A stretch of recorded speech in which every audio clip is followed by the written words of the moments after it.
Hello and welcome to this video on binary numbers and how we can convert between binary numbers and denary or decimal numbers. So before we talk about binary numbers, I want to start by talking about decimal numbers or denary numbers, the sorts of numbers that we're already familiar with, hopefully. So here's an example of a decimal number. Let's say we have the number 1234.5. Now, because we're already familiar with decimal numbers in everyday life, we would read that number as 1234.5.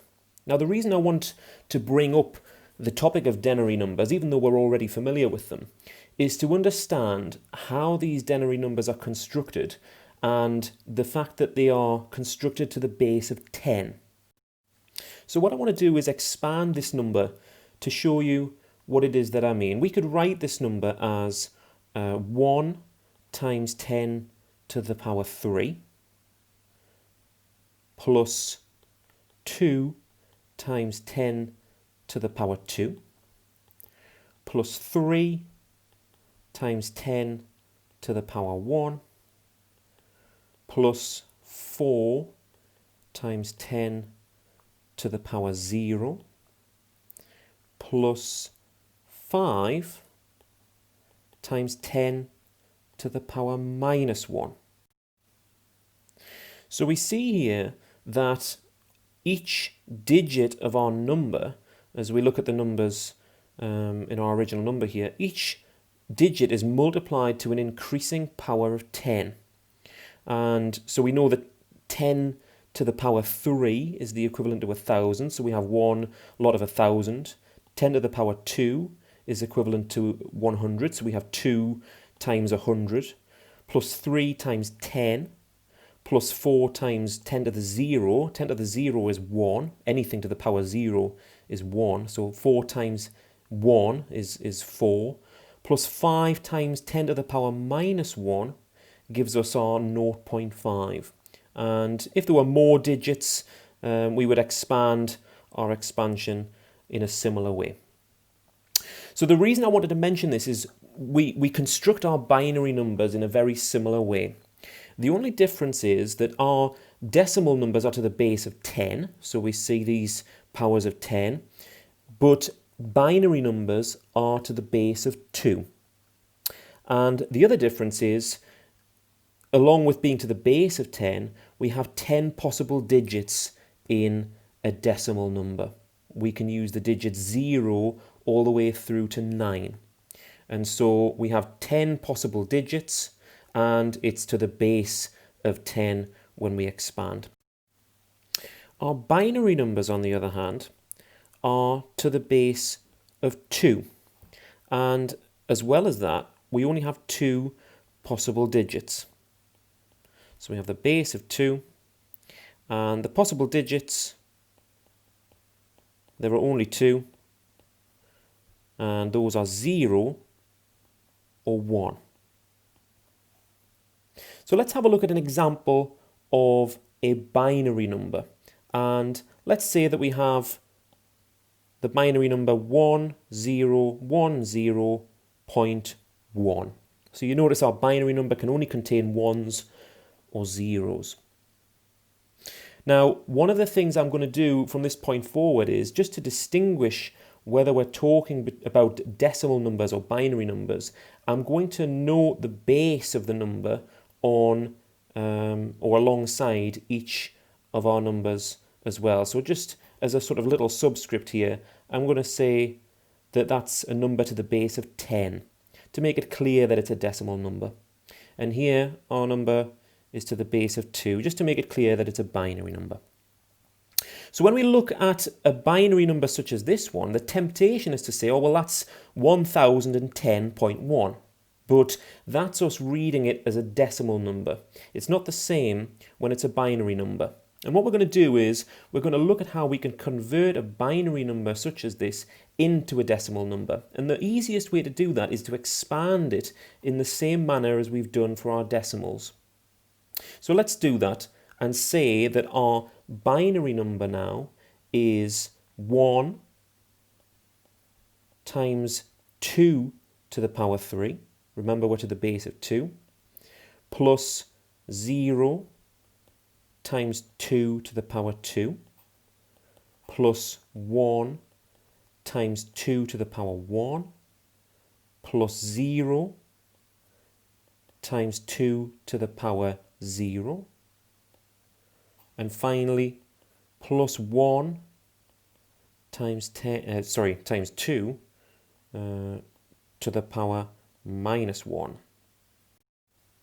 So let's take this opportunity to have a look at our binary number now that it's been expanded, because we can see that in our original decimal formulation at the top here, that our increasing powers of 10 gave us ones or units, tens, hundreds, thousands.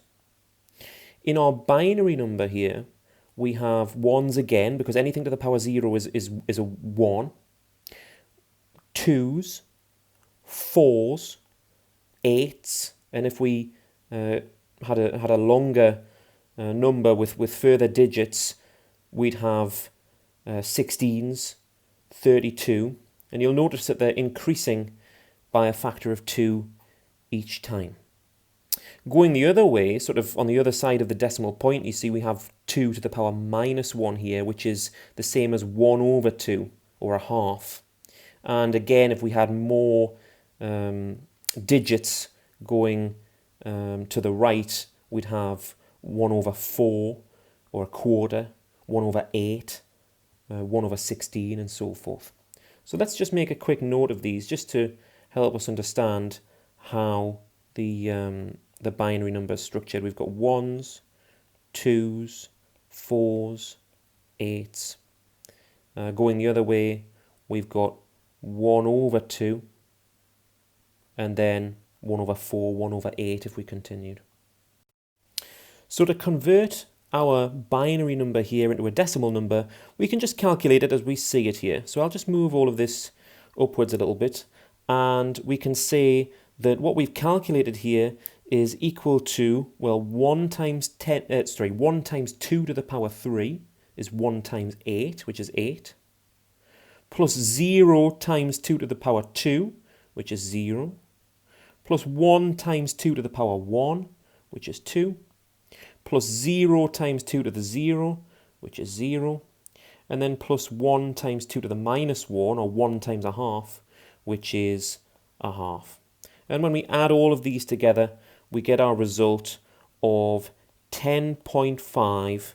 And again, I'll just put a little subscript 10 there to remind us that this is a decimal number now. We've converted our binary number into a decimal. Let's try another example, and this time we'll convert the number 10101. And again, I'll just put a little subscript 2 there to tell us that it's a binary number. And we're going to convert this number to a decimal. And so again, we can write this out in full form,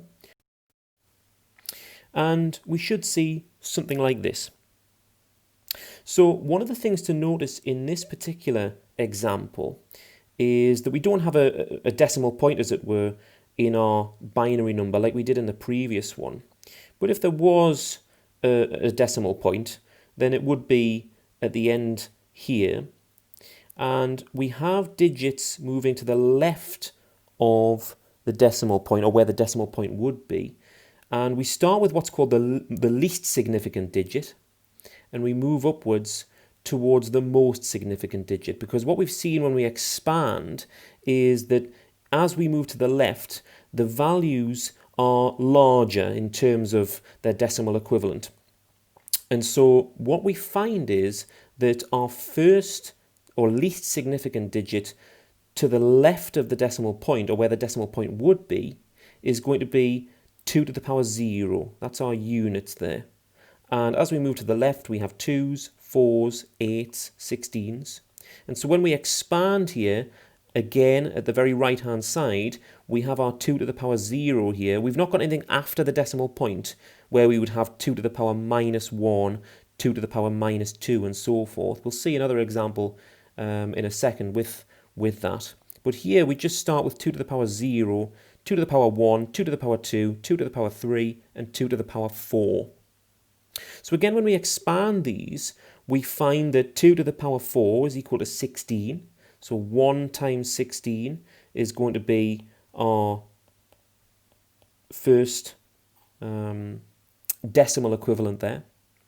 We have 0 times 2 to the power 3, or 0 times 8, which is 0. We have 1 times 2 to the power 2, or 1 times 4, which is 4. We have 0 times 2 to the power 1, which is 0.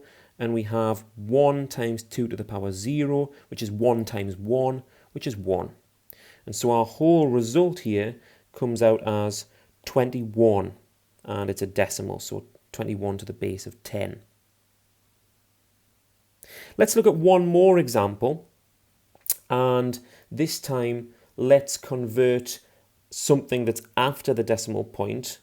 Let's say we want to convert the number 0.0011 into a decimal number.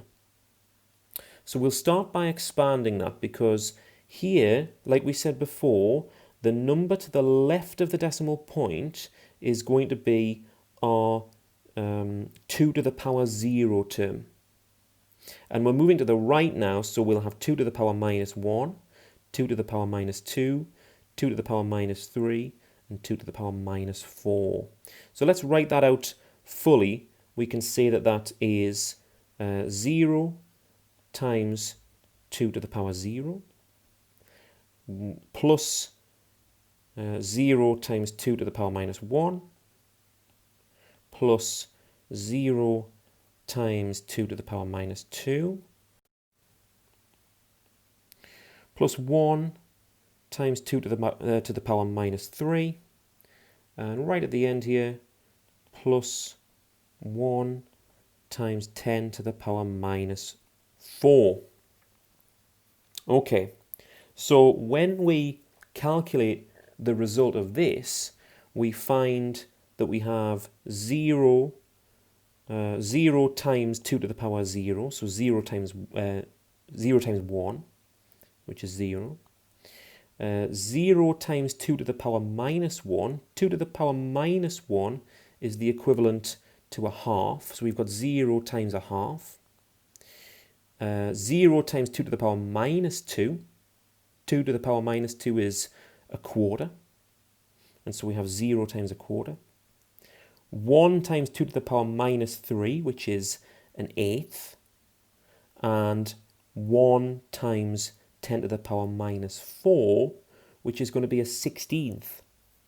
So all of these three terms here are 0.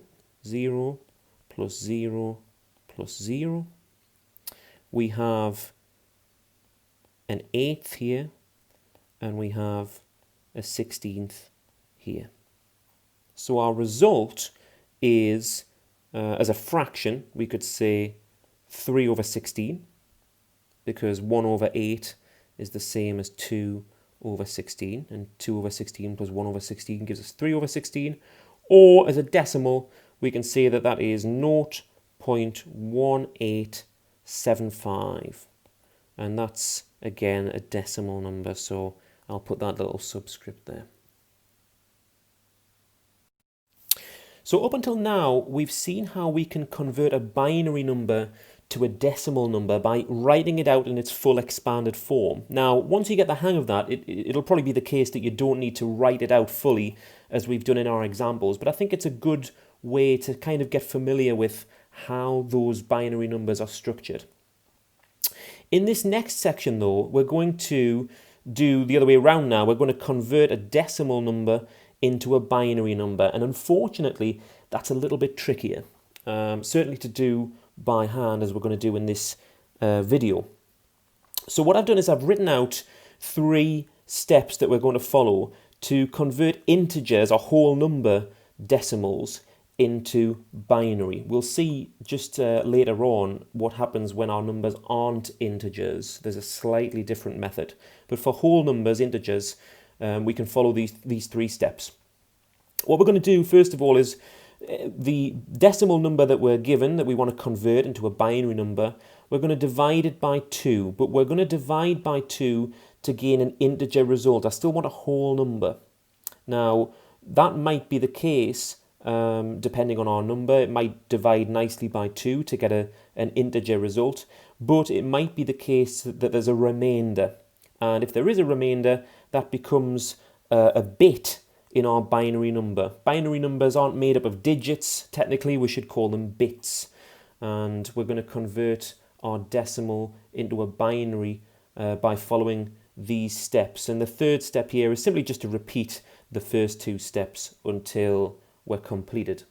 So let's see this in an example, because those steps might not make very much sense as they stand. So what I'm going to do is, for the sake of example, let's say that we want to convert the number 41.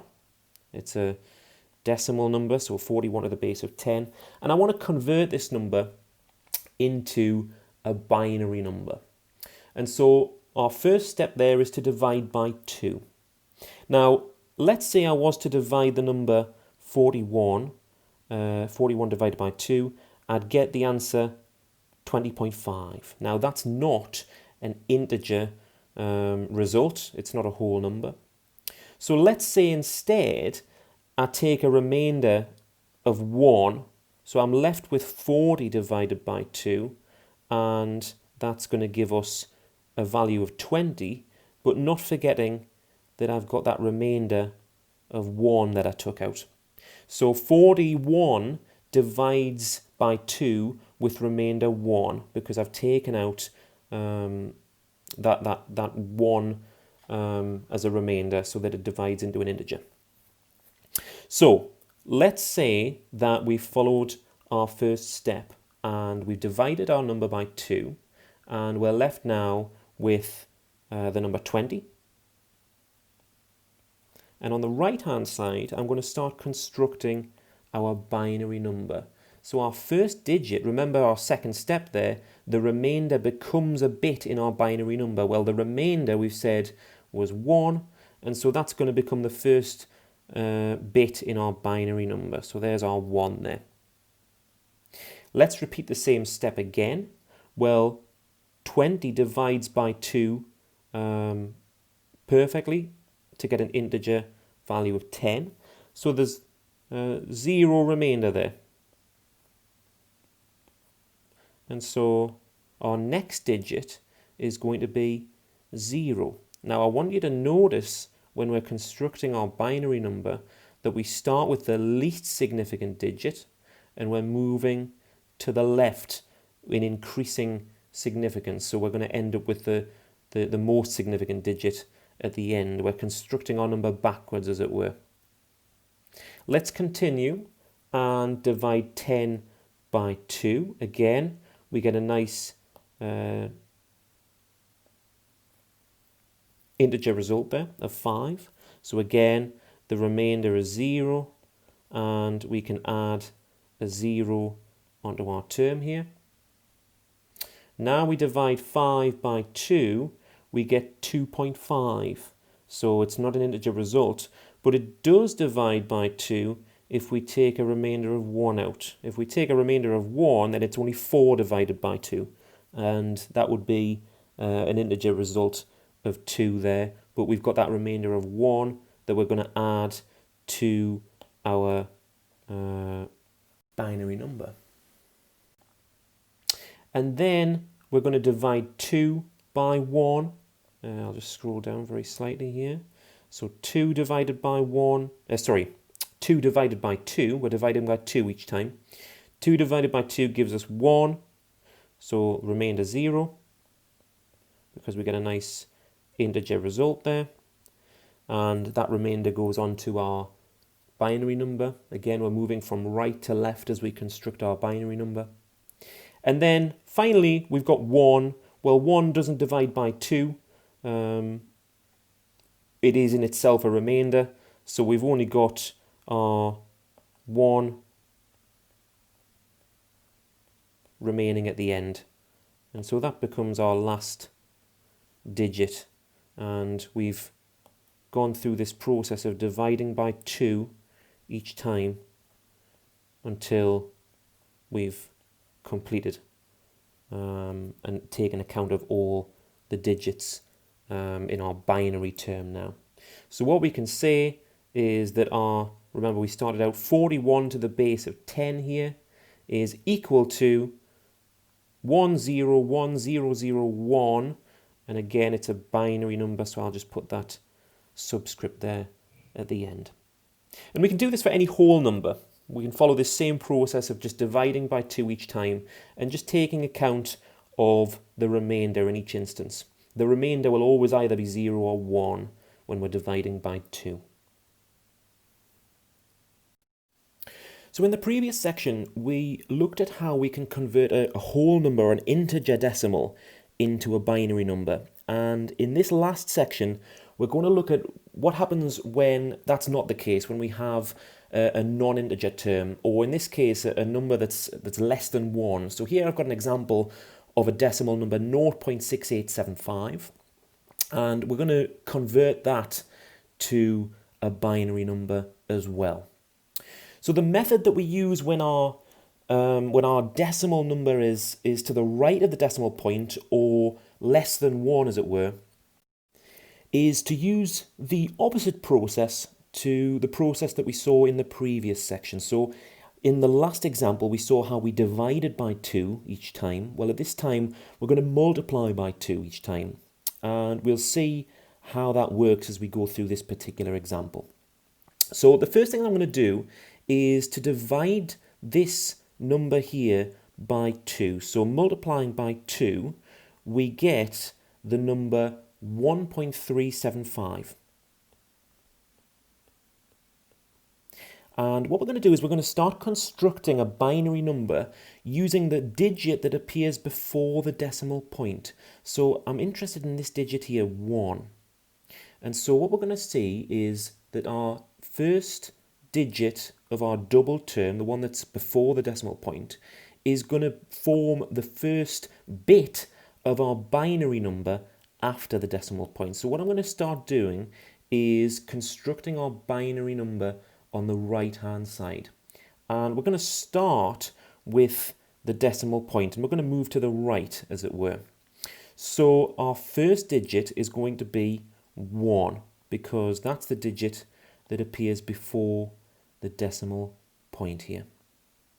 Now what we can imagine is we've removed that 1 to form our first bit of the decimal number, and so what we're left with really is 0.375. We've taken that 1 away, and now we're going to repeat the process. We're going to double this term that we have, 0.375, and when we double that, we get 0.75. Now again, we're interested in the digit before the decimal point after we've doubled it, and that digit is 0. And so the next digit of our binary, or the next bit of our binary number, is going to be a 0. Let's repeat the same process again. We're going to double this 0.75 term, and this time we get 1.5.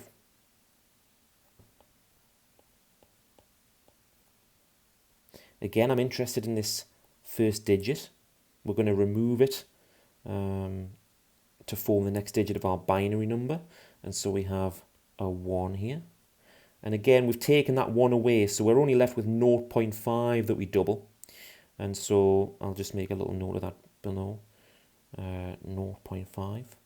And we're going to double that to get a perfect integer of 1. And that 1, we can imagine it's before the decimal point, 1.0 if we like. That 1 is going to become the last digit of our binary number.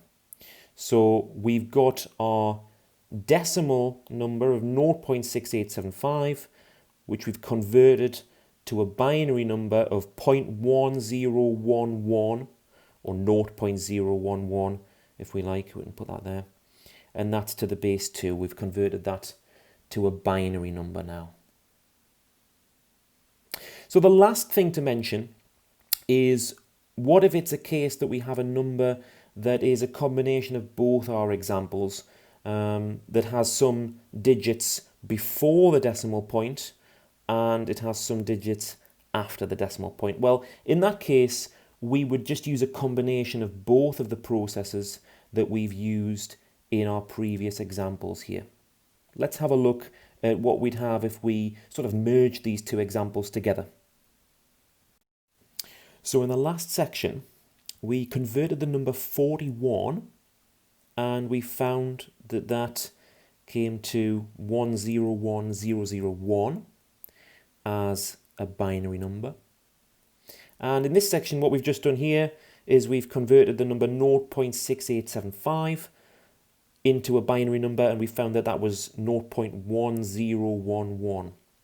And so if we have here, I've sort of merged these two examples into one. Let's say we were asked to do something like this, 41.6875 to the base 10. Well, all we would do is we would combine both of our approaches. We'd have to take the bit before the decimal point and apply our first method, dividing by 2 each time, to find the bits before the decimal point in our binary number. And then we'd have to take our second approach, doubling each time for the section after the decimal point in order to find the remaining bits, as we've seen here. And so there's no different method really when we have a more complicated number like this. It just means that we have to use both approaches that we've seen in our example here. So I hope you found this video useful in an introduction to binary numbers and how to convert between decimal and binary numbers as well.